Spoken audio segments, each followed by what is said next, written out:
things in my mind, the things I had to overcome. And I started callousing my mind through a process, and it basically started with working out. It started with working out. It started with doing, like, if it started raining outside, for instance, my mind would say, fuck that, man, I don't want to go run. If it was 3 o'clock in the morning, it started raining outside, my mind said, you got to go run. Get up and go run. You have to, because I was fighting this other person. Everything I didn't want to do is what got me to where I'm at today. Interesting. Every single thing. So where we find comfort, that's where I started getting scared. When I started saying, oh, it's raining, I'm not going out there. No, you cannot say that. You cannot do that. You have got to do this. So whatever my brain thought, I did the opposite. Wherever the comfort was, I went the opposite direction. And over a period of time, boy, it calluses the shit out of your mind. You start to really develop a whole nother being. Most people attack life with an unprepared mind. What I do is I try to account for all things that could happen, might happen, probably will happen, and then the unknowns. So basically, I can't account for everything, but I do know there could be some things that come up in life that you need to be ready for. I know for a fact I'm not going to want to work out tomorrow. Therefore, I'm preparing my mind for that. I don't want to do that. I know tomorrow will come with some difficult decisions to make. Prepare myself, not in a morbid way, but just like, look, man, be ready for life. Don't let life just start attacking you left and right. Make sure that you start to build a mental armor so then you're ready for life. And that comes with a very physical way, and the physical helps out the mental. But honestly, it was, I realized at a young age how to change myself was through discipline. And the military didn't teach me that. It was something I realized I had zero discipline, zero self-discipline. And I realized I have to start developing this. And I started really because I was horrible at reading and I was horrible at writing. I have so many learning disabilities, not even funny. So I just sit down at the table and spend so much time in this, reading and writing and learning. And that kind of translated over to my self-discipline with working out. So that's where it started. I started when I was about 16 years old and said, well, I'm a 4th grade reading level. Let me go ahead now and start really focusing, because I'm not gonna get in the military. I gotta pass the test. Yeah. So that's where it started for me. It's more important to own your weaknesses. You have to really triple down on those, man. Because why? You wanna become a full human being. We like to run away from weaknesses. Like, for instance, if you're good at running, all you wanna do is run. If you're great at reading, you have several books. But we don't do those things that we're not good at. So for me, I realized, shit, man, like, I keep on running away from these things I'm not good at. I have to dive into these things. I have to become one with these things, and that's what happened. And so I own them both. Yeah. And I talk very openly about them both. Well, what drove me a lot, and it's kind of funny, growing up, being the kid I was, I found strength in different movies. So I come home, in one movie I found a lot of strength, and as funny as it may seem, but I visualized this scene. I do it today during the pull-up record. I did 4,030 pull-ups. The last time I did it, I actually got it. It took me 3 times. I played one song for 17 hours, pretty much. And it's from this movie, Rocky 1, round 14. I related to the person in the movie, but just the one scene when Apollo's beating the shit out of Rocky. He falls in the corner, and everybody, and Rocky, and Apollo turns around, arms up, happy as shit. I got this guy. He turns around not knowing that Rocky's trying to get up off the canvas. Mickey's his trainer, saying stay down. Right. Everybody's saying you did good. You did good. You went 14 rounds with the champ. Rocky didn't hear shit. He got up, and what sticks in my mind today, and I'm seeing it right now, when he got up, Apollo starts to turn around to see the aftermath of what the fuck he just destroyed. And he did not expect to see what he saw. And what I see out of the whole movie, I see Apollo Creed's face. And I said to myself as a young kid, I want to be that. I don't need to win. I don't need trophies. I don't need people to fucking like me. I just want what he has. A fictional character, whatever the hell it was, I want that. And I visualized that. And I want to become the guy who can get off the canvas. Life. I'm talking about life right now. Yeah. In life, even life itself puts their head down towards David Goggins. This motherfucker is not going to stop. So that mentality became what I wanted. And that's how it started, with that visualization of the canvas. And all I got to do is just keep getting up. I literally at 297, I just started calling up different recruiters, active duty recruiters, and they got into the conversation about how much I weighed and this and that, and to cut to the chase, they all pretty much laughed me off the phone. Like, you know, man, you're 6'1" and 297. You can only be 191. You know, like height and weight limits and everything else. And I was way exceeding those with prior service and everything else. I was one of those not too good recruits to pick up. So I went to the reserve recruiter. Steven Saljo was my recruiter. I walked in weighing 297. He looked at me strangely, and I said, I want to be a SEAL. And lucky enough, the guy looked at me and said, let's see what we can do. He weighed me. I weighed 106 pounds overweight. And this is during the whole 1999 transition to 2000, so the whole computer glitches and everything else. People were worried. So they wanted to get me into this class because this reserve program that I like to be a part of was going to end. The guy said, man, there's a program that's about to end that you can go, and if you make it through BUDS, you'll then go active duty, and you'll be a SEAL. If not, you come the fuck home. And I was like, ugh. So anyway, he goes, make you lose 106 pounds in less than 3 months. I said, I can't lose that weight. Went back to work. A bad day happened. I found a lot of cockroaches, a lot of rodents. On my way home driving, I said, this is my life. My life is this. This is my life. I'm not that smart. I have a horrible life. I have these two guys, one guy that, so I became this 297 pound person because it became my body armor. Because the inside was a fragile, weak, insecure kid. So I put this big man around it. So when people looked at me, I intimidated them. I scared them. But if they knew the real me, just a little punk. I was a little punk kid in a 24-year-old guy's body. So I knew that. No one else did. So I tried to change my life, and it started there. I went to the recruiter's office. I went there. Bad day at work. The bad day at work made me realize I couldn't run. The first thing about it was, so I said to myself, I'm gonna run 4 miles. My first run out the gate, I'm gonna run 4 miles. I ran a mile, I ran a quarter of a mile, walked home, sat on the couch depressed. I said, man, there's no way I can do this. But what I realized though, is I wasn't gonna give up. Because I already given up a million times. And I thought about how would I feel at 50 years old.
I never had everybody had it. It was my dad's fault, my mom wasn't home fault.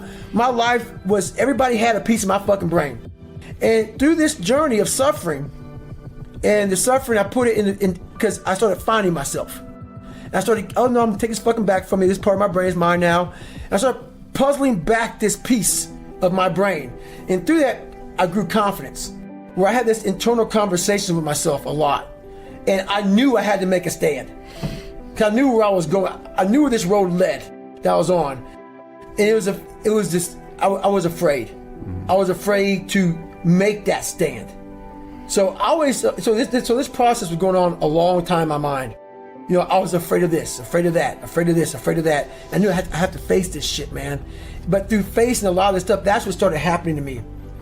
through facing it, I started getting more and more courage, one thing at a time. So when I overcame the water, more courage. When I overcame the fear of myself, the fear of failure, the fear of being judged, the fear of kind of like, so in this process, I went from David Goggins, I started forming a guy named Goggins. I had to really I realized I had to reinvent a whole nother human being within myself, because who I am wasn't going to make it. This guy is not going to cut it. So I had to be a guy who can take any kind of pain.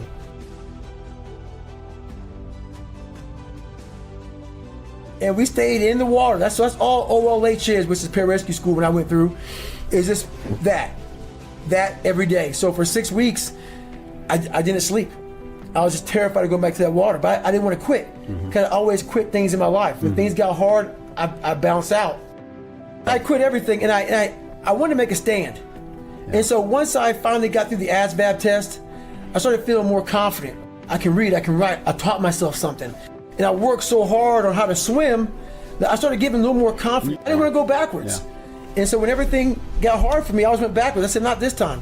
So I wasn't going to quit regardless. So, but what happened was week 6, they pulled us all out, like 25, 30 guys left, and they drew my blood. They found out I had sickle cell. They didn't know. They're like, well, you made it so far. So they pulled me out of training for a week. And they want to do more studies, more tests, see what's going on. They did all that stuff. I stayed out for a week, and I got real comfortable.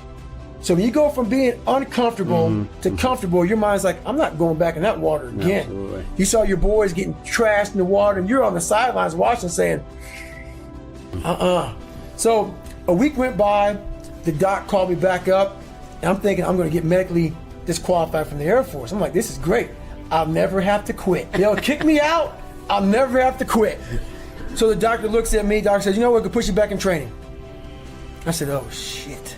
But I thought to myself, a week's gone by, a couple weeks left, and I'm out of here, man. I made it through OLH. I can go, try to be a pararescueman. No, I went back to the CO. Sergeant Lumber looked at me and said, I'm glad you're back in training, man, but you got to start from day one. And I was like, fuck. So my mind raced real fast, and I went right back to my old self. I had to find a way out of this. I cannot start back from day one, but I don't want to quit. So I used that medical thing as an excuse for me.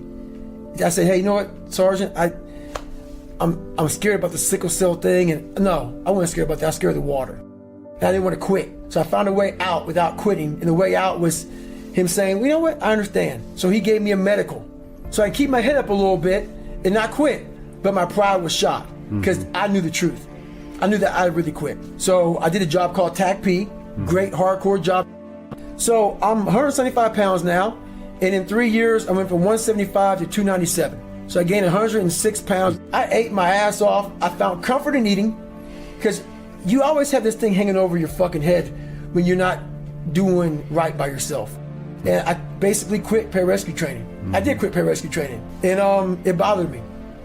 So it haunted me. So I gained this weight. I tried to become a power lifter. I tried to find things I was good at.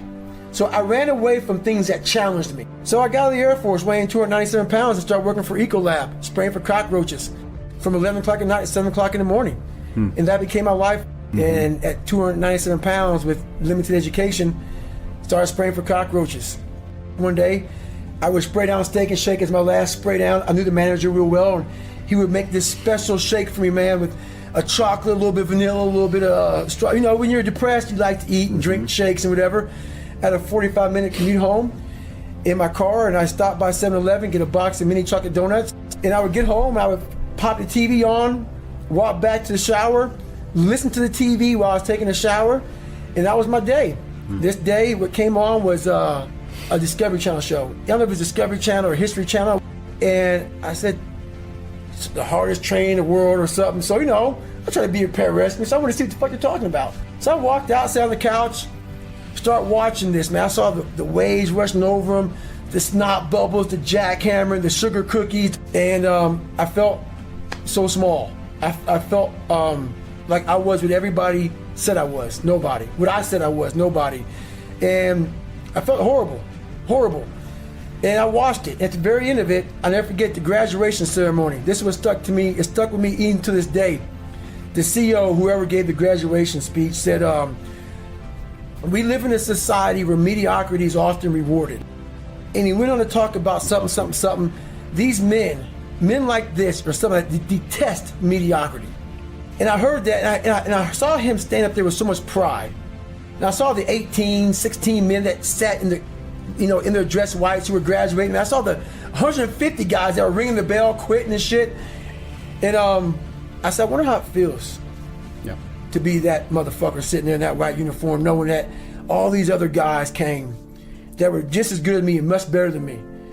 And I'm sitting here at the very end of it all. Yeah. I never had a feeling of completion, a feeling of success.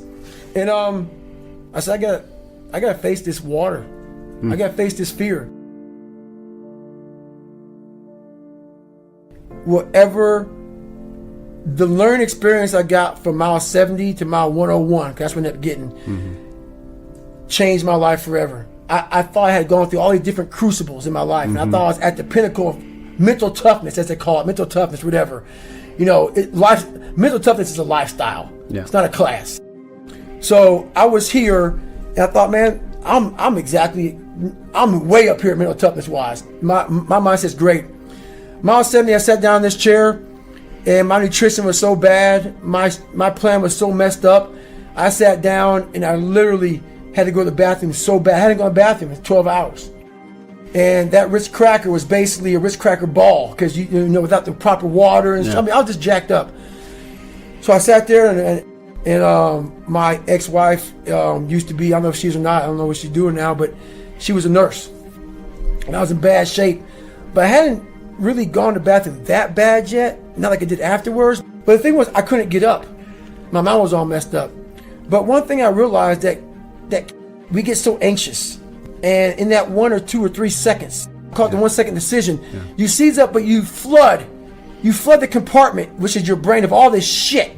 The what ifs, oh my God, you spaz out, and then you quit, and then once you quit, you regret it.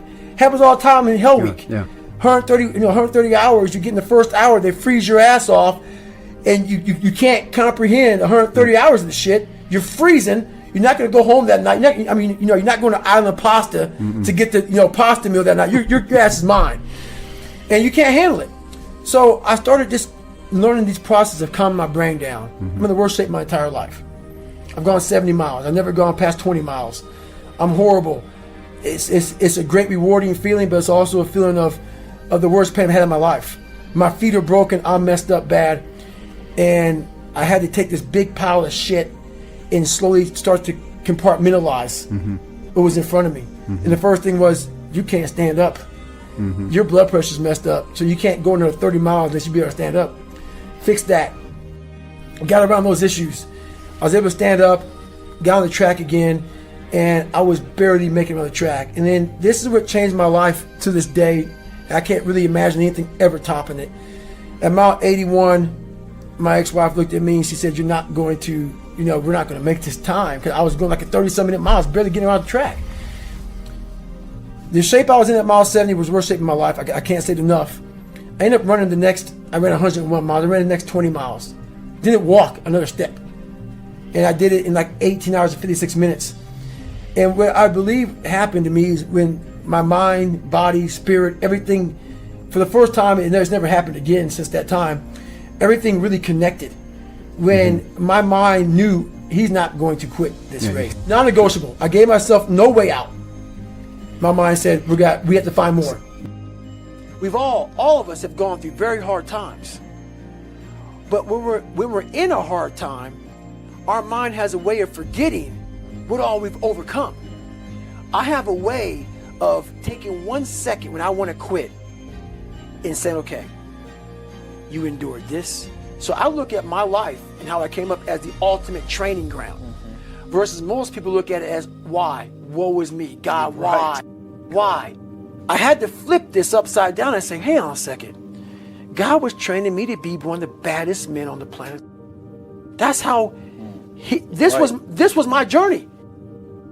So when I was in the worst time of my life in Hell Week, I looked at everybody and said, I'm the most trained person here. So I'm looking at the baddest people on the planet. I'm looking at them like this. You guys can't hold a stick. So I started looking at verses like, I don't belong here, versus like, I might be the baddest person to ever come here. Who could have pulled this off? Who could have been given a sewer to live in their mind and say, okay, at birth, I'm gonna put you in the worst place on the planet Earth, and let me see if you can go to the top of the mountain with nothing. But just hard work, grit, and figuring it out, and not putting yourself back in the dungeon every time something got hard. So that's what became my daily voice was, you really are the baddest person on the planet. And after a period of time, you start to believe that. And so that's what happened to the first Hell Week, the second Hell Week, the third Hell Week. That became my new norm. Yeah. So what most people fear, I can never go through one. I don't want to go through two. Right. Even SEALs will tell you that. That Navy, so I did 18 months in Navy SEAL training. It's only supposed to be 6 months long. It became my new norm. Right. And that's what people don't do enough of. You're always looking for a new norm. And that's how my mind started saying, getting beat, suffering, broken legs, this is my new norm. And my mind started changing with the reality of who I want to be.